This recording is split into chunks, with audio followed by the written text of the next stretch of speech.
Hi, Hakan from Web News here again. Thank you very much for joining us again. Do you want to show more location detail on your event map or maybe use alternatives like OpenStreetMap instead of Google? Make sure to stick around and learn how the Advanced Map Addon can help with that. Once you've installed the add-on, head to the MEC calendar settings and click on Event Modules. Next, click on the Map tab and enable Show Map on Event page. Now, you'll have to configure the map settings. The first option is for Google Maps API key, which needs to be acquired from Google. The next option determines the map's default zoom level. To demonstrate this, let me save the settings and open an event page. This is the map location with zoom level 5. Now let's change it to 10. This will zoom in the map even more. As you can see, we are now zoomed in on Denver. The map style gives us access to various layouts that will, better fit the event page. With this option, my map looks different. There are multiple styles to choose from, so you're bound to find something you like. The direction single event option is on simple method, which means that if I type my starting point as Dallas and click on Get Directions, it'll show how I can reach the event destination. Using advanced method, once you click on Get Directions, you'll be redirected to Google Maps. Next option is Lightbox date format, which determines the event date format shown when you click on the event from the map. If you have a plugin that has Google Maps APIs preloaded, then enabling this option will help load speed.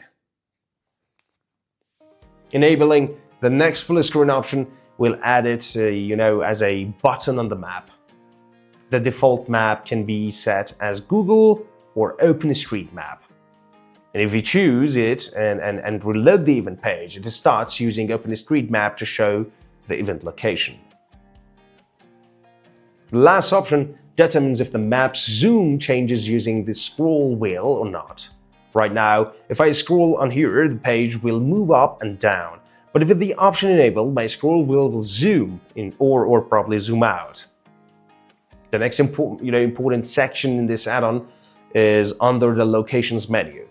Now, you can add further location details such as state, city, region, street, and postal code while also choosing the event location from a live map. The latitude and longitude reflect this change as well without having to manually enter it.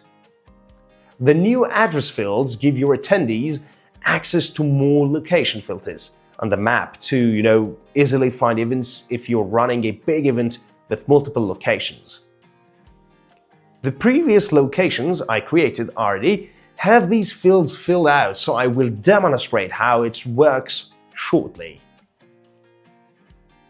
To use these fields in the filter, let's head to the shortcode section and edit our calendar view. I'll choose the map view that's already included in MEC, but with this add-on, you'll have additional features like the preview map as well. You can also choose the view mode as side or normal. I'll show you the difference momentarily. Let's head to the calendar page on our event website, and this is how it looks.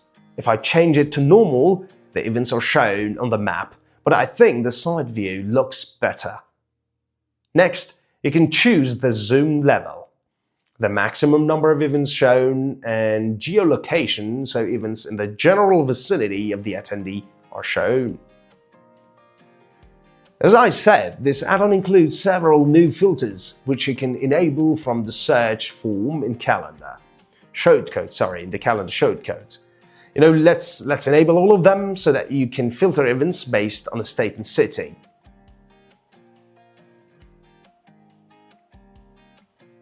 New fields have been added to the search bar. Let's filter New York.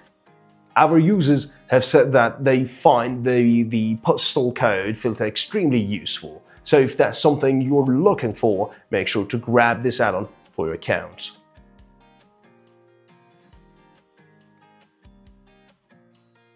There's also a Previous Next button which makes navigation to event locations very easy.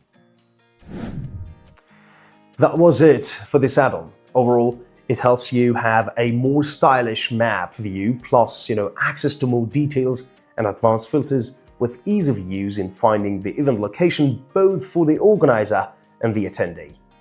Hope you find this video useful, and I look forward to reading your thoughts and questions down below the video. Thank you very much for staying with me until the end of the video, and see you in the next video.